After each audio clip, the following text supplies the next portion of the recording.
The feeling. You wake up with good intentions. Maybe you've planned to go for a walk or start a new habit or finally finish that project. And then it hits that tiny whispering thought in your mind that slowly chips away at your motivation. Today, I want to talk to you about the five most insidious thoughts that sabotage our motivation. These are the sneaky little mental scripts that we replay over and over, often without even noticing, and yet they have that power to stop us in our tracks. Welcome to episode 54 of the Midlife Reset Podcast. I'm your host, Cheryl Gordon, founder of the She Mindfulness Program. We're a group of kick ass women who are building the life we were always meant to have. A new cohort is actually starting this spring. So if you're looking to lose weight or feel stronger or sleep better, this could be the opportunity you've been seeking.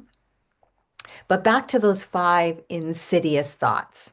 They're so benign, so common, so unnoticeable that your motivation is sapped before you even begin. And here's the thing. Knowing these thoughts exist is the first step in taking back control. Once you can spot them, you can respond differently. We can step off the autopilot. We can choose action over stagnation. So let's dive in. Let's go to thought number one. It doesn't matter. This is one of the most subtle and yet destructive thoughts. It shows up so many times. Oh, it's not a big deal if I skip today. Hmm? No one will notice if I don't do this, or probably won't make a big difference. On the surface, these thoughts sound harmless, but underneath, this is a form of self-sabotage. It minimizes the value of your actions before you even start. And I worry about over time, if we just abandon ourselves like over and over like this, what does that say about our priorities? Now, let me ask you, would you blow a friend off this way or your kid? So why do you blow off when you need you? This little baby is often tied to perfection or overwhelm. If you believe that only perfect, massive action counts, you may unconsciously tell yourself, why bother? So, an example is imagine you're trying to meditate every morning. You wake up and think, well, I can't do the full 20 minutes I said I was going to do, so it doesn't matter. And before you know it, you skip the practice entirely. That little thought, it doesn't matter, has already won the day. So, here's what to do. We're going to reframe right now. We're going to reframe small actions.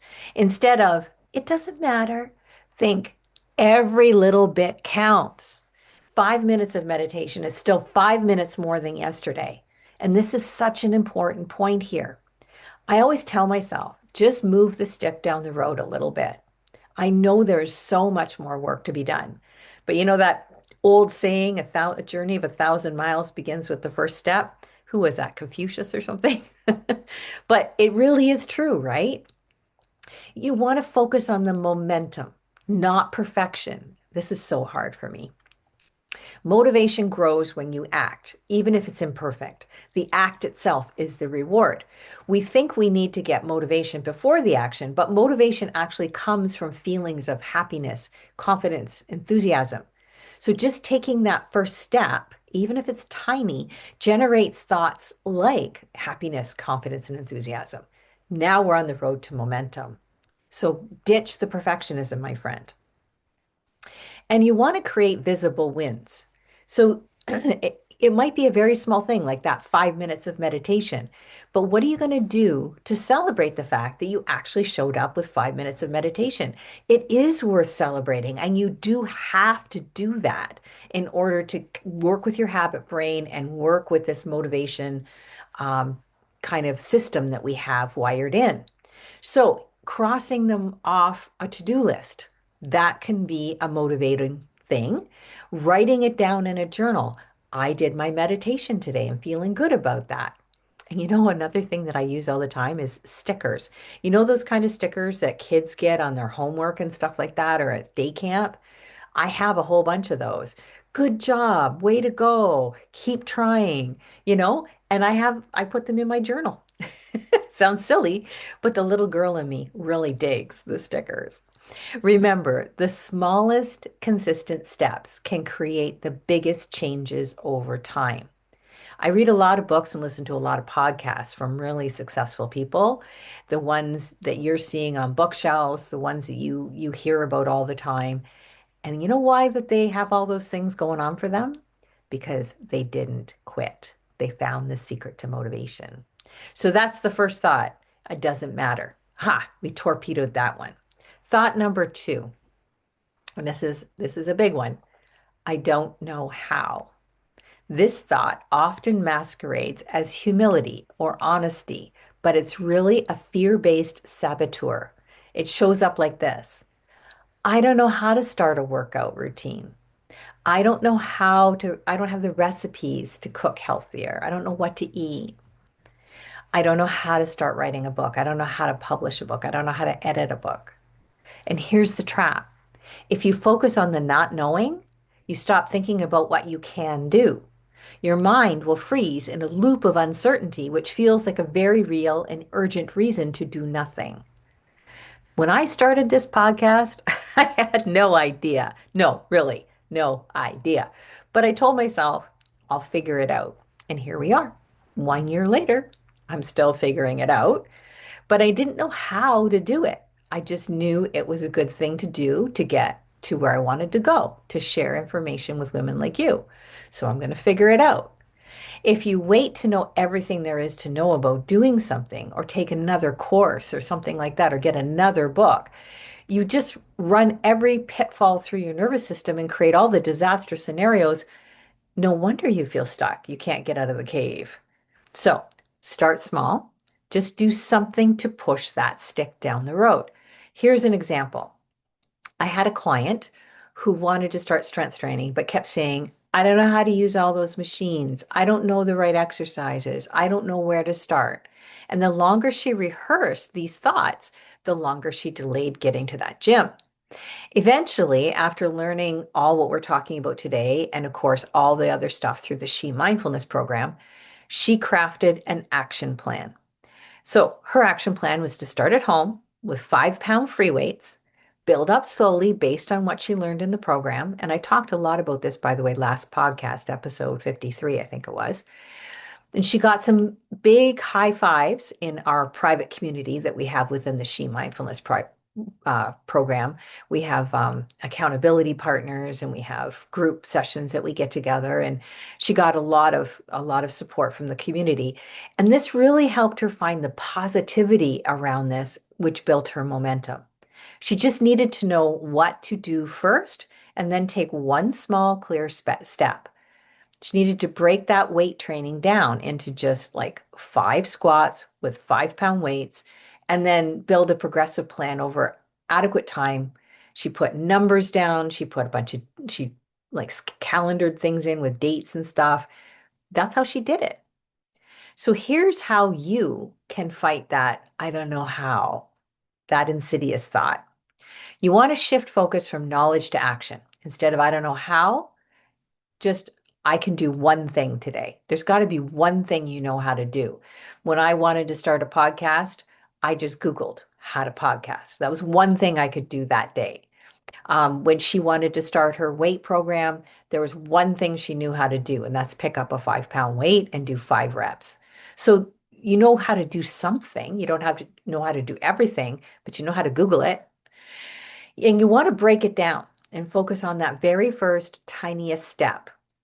In fact, to really achieve anything in life, to really hit the big goals, you won't know how to do it when you first start. You might not have a freaking clue how to get there. I'm pretty sure I don't know how to do most things I'm doing right now either. But I can take one step, and then you might not see the whole path laid out for you, but you might see the next couple stones that you can step on, right? So you just got to take that very first smallest step.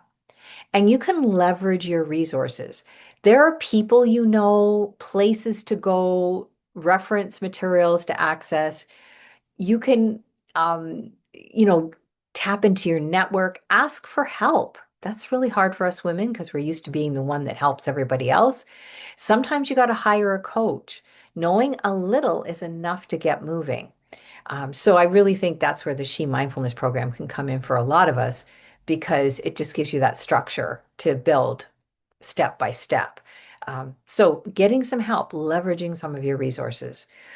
Now, this thought of I don't know is dangerous because it convinces you to wait for the perfect conditions or when you have the complete picture clearing your mind. You know what? Conditions like that never exist for something that hasn't happened yet. And if you want to go to the next exciting chapter, that means we're going into unknown territory, which means we don't know how it's going to exactly work out. The antidote to this is just clarity on the next step, not the whole path. Okay, moving on to thought number 3. Just this once. This is the thought that rationalizes sabotage as a one-off indulgence. It is often tied to habits that we want to change, maybe like eating too much sugar or scrolling too much social media, skipping our workouts, or just procrastinating in general. And the thought sounds so innocent. Well, just this once I can eat this cookie, or just this once I can skip this or that. But here's the insidious part. Our brains don't do one-offs. Just this once becomes 2 and 3 and then a week of it, and suddenly the habit you're trying to create is just completely derailed. Motivation falters, guilt sets in, and the whole cycle repeats. So it's never just this once, right? Here's an example. A client of mine is dreaming about writing her book. Originally, when she first started, the pages just flew out of her fingers. But life got busy. Husband needed some tests.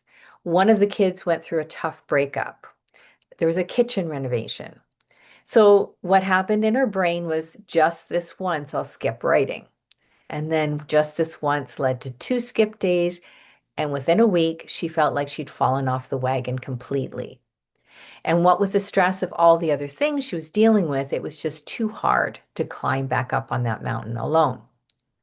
When she came to the She Mindfulness program, we talked about how real life will sabotage your dreams.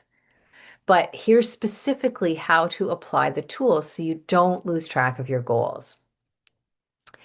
You can make micro commitments. Instead of aiming for an hour of writing, she committed to just 5 minutes because that was easy to find, 5 minutes away from all the other responsibilities. And then she could at least keep that commitment to herself that she's still going to write every day. That's so important to keep that commitment to yourself, even if you adjust it a little bit. And then she used the skill of visualization. She visualized the pattern. She recognized how that the one, it doesn't matter just for today, can turn into a habit. And she caught that thought early each time just this once came up for her. And you can also do this one little word switch that can be quite magic. Instead of saying to yourself, well, just this once, I won't follow my diet or I won't do my writing, you can say, just for now. This is a very subtle language shift, which focuses on the present moment rather than going into long-term defeat. Just this once is motivation's stealth killer. And the antidote is tiny, consistent wins. So if getting to the writing was too hard at 9 a.m., the way she had set her schedule up, just for now, she'd put it off and get to it at 1 p.m. or something like that. So this is how she was able to maintain the momentum for the book. And by the way, the book is now written. We're just going to start working on the publication process, which again is going to take a whole new set of working with these thoughts, isn't it? For anybody who's ever written a book, you know what I'm talking about, I think. Thought number 4, I'll start again Monday. Ah, yes, the classic delay. The brain loves these neat restart dates like Monday or the first of the month or after my vacation or when I retire. But here's the truth. Tomorrow is a myth. This thought allows you to postpone indefinitely. It tells your brain that change is in the future, which reduces any urgency to act today. This is an example. You tell yourself, I'll start tracking my eating on Monday. And Monday comes, you're tired and you're busy. And then a new Monday shows up and the cycle repeats. Meanwhile, habits aren't forming and motivation drops. The weeks are getting away from you. So here's how to fight it. Start now, not later. Pick one small, meaningful action that can happen today, even if it's tiny. Reframe Monday. Monday's just another day. The first step doesn't need to be a calendar date. The extra food that you mindlessly eat before Monday is just more you need to work through. Might as well start eating properly now. When I talk to clients about mindful eating and about weight loss, it's often, well, I'll wait till after the holidays. And my point is, if you wait till after the holidays, you're going to have weeks, if not months, of not being mindful about what you're eating. And you're going to have all that territory to try to regain. So let's start right now, work with the holidays, be mindful through the holidays, and then we're going to just be already on the trajectory by the time the holidays are there. And by the time you reach at the end of the holidays, you're going to be that much further pushing that stick down the street. So might as well start right now, even if it's a tiny, tiny step. The other secret here is to anchor any changes or any new behaviors to something you're already doing. For example, you can say to yourself, after I brush my teeth, I'll do 10 squats. Or after my coffee this morning, I'll write 2 sentences in my book. So starting doesn't require perfection, it requires action. Really, any action is enough to get out of this insidious thought. And our final thought for today, number 5, is I'm too busy. This is the thought that justifies inaction by citing life's many demands. And for midlife women, this is especially real. We've got work, family, caregiving, appointments, social obligation. Our lives are so complicated now, right? The subtle sabotage is in the framing. We're not too busy. We're prioritizing everything except ourselves. Motivation falters because our own needs seem, well, less urgent than everyone else's. We had a really accomplished woman come to our retreat last year. She was completely burnt out from stress, and she thought the answer was to quit her job and move to a different house. But after going through the She Mindfulness program, she began to see that she had exactly the same amount of time as everyone else in a day. She just started looking more discerningly at how she was spending her time. She discovered how reclaiming small pockets of time, like even 10 minutes, would count. She could invest that small 10 minutes in a quick meditation or a restorative yoga pose, which made a huge nervous system difference to her fatigue levels. She began to prioritize like she was important, like she was a big boss. I mean, she was a big boss in her career and she would never skip a big work meeting, or she had grandkids, and if she said she was going to be there for the grandkids, she was babysitting or whatever for them. So what she needed to do is take that skill of prioritizing what other people needed from her and turn that into her self-care the same way. It had to go on the family calendar so everyone could see that she had blocked off that time to do a yoga class, to do her physio, to do her journaling or do her meal prep for the week, go to the gym, whatever it was. And you know what? It turned out, just as an aside, she was so worried that her family would be hurt that she wasn't as available to them. But her family was so thrilled that she was finally taking care of herself. They were nagging her, Mom, have you done your yoga? Mom, have you got your exercises done? Because they saw the results for the woman that they loved so much. They saw how they didn't like seeing her run herself ragged. Then the other thing my friend or my client discovered how to do in the retreat was to batch and simplify. For example, meals. She was one of the primary cooks in her family. So she got one of those meal kits that come where everything's already all chopped up. So 3 nights a week, supper was all organized. And, it's almost pleasant to like stir fry a couple of vegetables if you didn't have to think about the recipe or think about all the ingredients, right? So she began to enjoy that kind of wind down, stir fry some vegetables. Everybody got a healthy meal. So yeah, she started a meal delivery service. Yes, it costs a little bit more, but she was worth it. She also broke down, God love her, and got someone to clean her house because that house was a real burden. She was the only one doing most of the housework, and it was a lot, 3 bathrooms and all that stuff. So she hired a house cleaning service. What a mind change, right? Then she also got a meditation app that she liked. It took a while to find one she liked, and that would send her reminders so that those 5 or 10 minute breaks throughout the day were right on her calendar, and no one else could book a meeting with her or whatever during those times. So that was really good. She also got an app on her phone to track her workouts at the gym so that she could see her progress instead of just getting to the gym finally, once every 2 or 3 weeks and just, I'll just do this, I'll just do this, and not really knowing if she'd made any progress. She started tracking her workouts. So she knew what she was going to do. The decisions were made ahead of time before she got to the gym, what she was going to be doing for her workouts. And then she could see, actually, I'm up 5 pounds on that machine. And actually, I'm doing more reps on that exercise. And she started to see the progress rather than just being in a scattered mindset.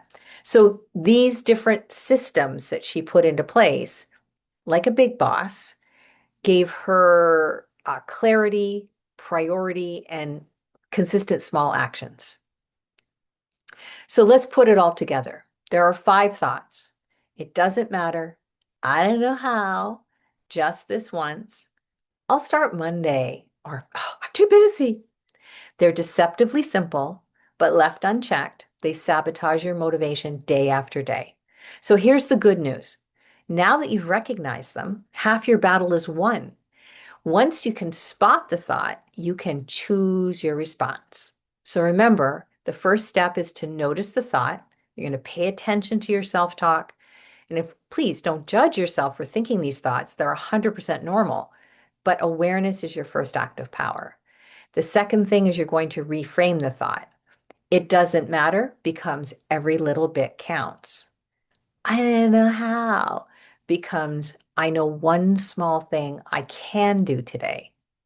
Just this once becomes I'll do a tiny action right now. I'm going to start Monday. Monday's just another day. I can start today too. I'm too busy. Where can I fit in a small action that matters to me? And you're going to take micro actions. Motivation grows from the satisfaction and the happiness and the positivity you get from action. So every tiny step fuels confidence and momentum. Think of it like lighting a candle in a dark room.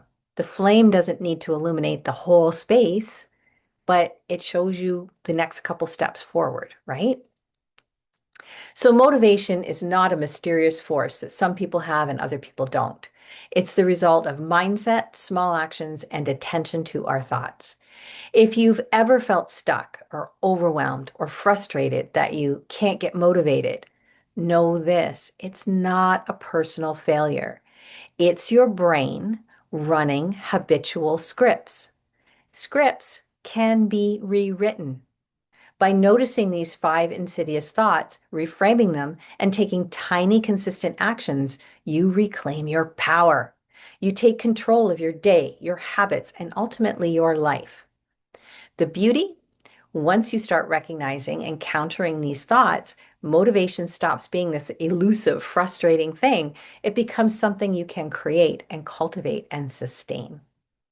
If you would like to explore more of this way of working in the world within a group, consider looking into the She Mindfulness program. We're starting a new cohort this spring. It's a great time to come in. There are online study tools, group coaching, a live private community, and change is so much fun with friends, right? Please share this podcast with your friends. Us women need more support, not more judgment. And the world is full of the latter.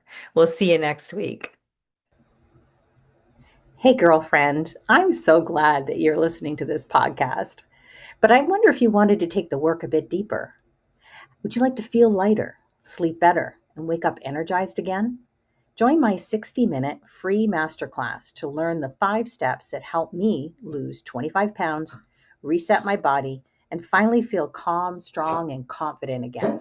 You can register on my website, and I really hope to see you soon.